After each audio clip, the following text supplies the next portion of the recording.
Mm. When you look back on it now, thinking about when you first started out, it has to seem kind of unbelievable. Oh, it absolutely does. Now that here I am making more money with cannabis than I ever made in wrestling. Is that Really? crazy? Yeah. That's wild. That's great to hear, though. I never made the big paydays. I was gone by the time all that came around. Oh, really? Mm-hmm. Yeah, that you were a huge bridge and all that right before the Attitude Era. Yep. And What's the Attitude Era? that is when Stone Cold came out. The Rock. And everybody. NWO was on WCW. It was just like you could say anything. You could do anything. People were, 10-year-olds all around the country were telling their teachers to suck it because of what we were watching on Monday nights. I'm good here. And Stone Cold's giving people the double bird and then stunning them and throwing cans of beer around and fucking pouring. Is it beer. commonly known as the Attitude Era? Oh yeah, very much so.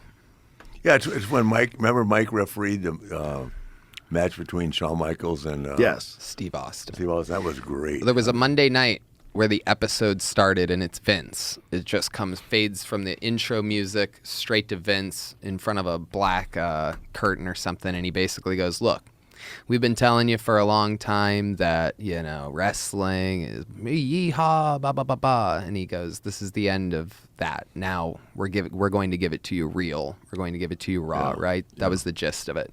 And we're like, what's he talking about? And things just got a lot more funny, a lot more crazy. Yeah. And this is all Vince's idea. Of course. Yeah, of course.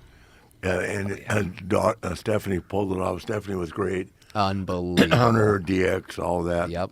Shawn Michaels was the best It performer was of all just time. such great content every Monday, every Saturday morning, every Tuesday or Friday or whatever the other show was, and every pay-per-view was just ridiculous. I mean, football stadiums, soccer stadiums, baseball all stadiums. the sports have copied the WWE. Yeah.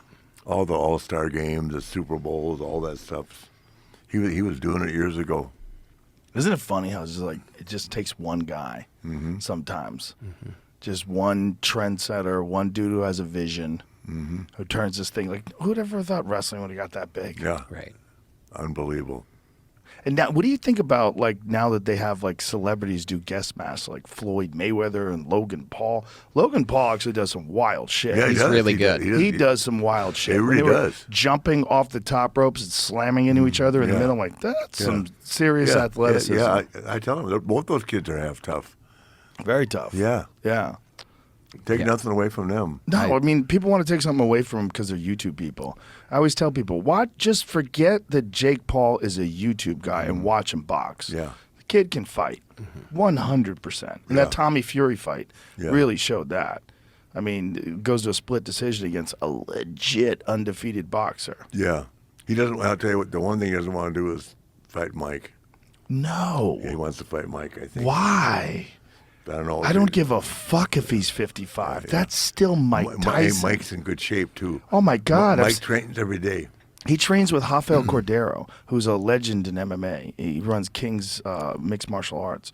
And Rafael is a fucking world-renowned trainer. When you see him holding the mitts for Tyson, and Tyson smashing the mitts, you're like, Jesus. Yeah, Mike, that guy can still fuck you up. He don't want to fight Mike. In this world with hormone replacement and vitamins and he does all this electrical muscular stimulation recovery stuff. Like when they were training Mike for that Roy Jones fight, like they were using state-of-the-art science. Yeah.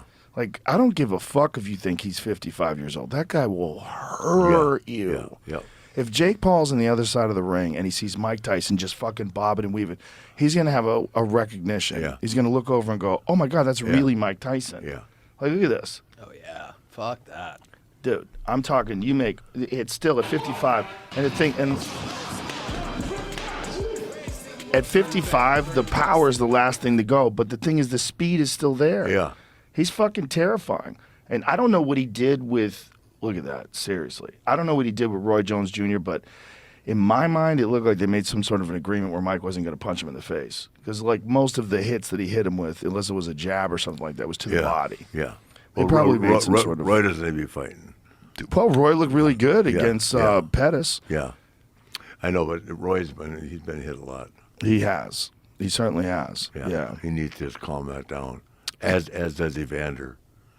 Yeah, well, I think he just still loves it, though. Yeah. That's the thing. Don't we all? He had a boxing match with Anthony Pettis, and it was a very close match, and he lost the split decision. I thought he actually won the fight, but it was a very good fight.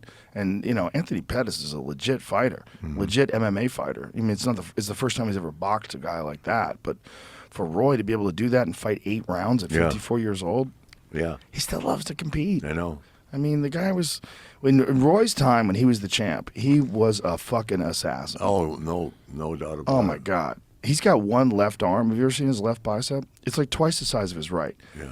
Because he was always throwing nasty hooks. So it's like his style was like a lot of left hooks, not even a lot of jabs. Yeah. So he has like one bicep that's twice the size of the other one. Like he flexes on it, and you're like, look at it.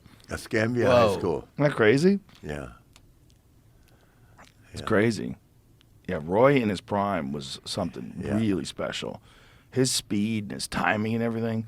I mean, it's hard to see a guy like that fight way past his prime. Like, look at him there. Like, Jesus Christ. Look at that bicep. That's insane. Look at his deltoids. Yeah, no, he was shredded. When he was the champ, he was on top of it. I mean, he was, without a doubt, in his prime, one of the greatest of all time. Oh, So absolutely. much fun to watch. Oh, my God. There were assassinations. He was like somewhere, entertainment wise, he was somewhere between like Prince Hassim Ahmed and like Mayweather. You know what I Right, mean? He was like right. as silly, Yeah. but so technical. Oh my God, he had a complete different style. Nobody knew what to do with him. He would leap in with left hooks and just starch people. He was so fast, man. People forgot, but I see your point. Like Evander bothers me. When I saw Evander, he boxed Vitor Belfort and got knocked out in the first round. I'm like, he does not need to be doing this. He's 60 years old. Yeah. Like, this is crazy. Yeah. Is there a concussion that stands out to you? Is the hardest your bell ever got rung? Is there a moment or something? To my knowledge, I've never had one. I'm sure I have. What? I'm Oh sure. my God. No, How's no, that no, possible? no. I'm sure I have, but I don't. Yeah, but I mean, there should have been some time in all of these no. hours. Oh, but I've been knocked out, but back then when I'm talking about in the 80s and that, when we used to use the chairs and that. right. But it's funny if you don't know about it. If you have an awareness, which we all have an awareness now, then feel something, you think, well, maybe I have a concussion. Yeah. Back then, the only people that got concussions were football players. Wow, God forbid a wrestler couldn't get a concussion, but So you just didn't even think of it. I didn't think of it. No, it was, we just with me and I'm just like so many other guys, but with me, I didn't even get stitches. I just taped up. The guys that need stitches. I said, when they finally got the staple gun, I said, put the staples in, but I'm not going to sit here and wait When for they stitches. finally got the staple gun. This is all mind-boggling.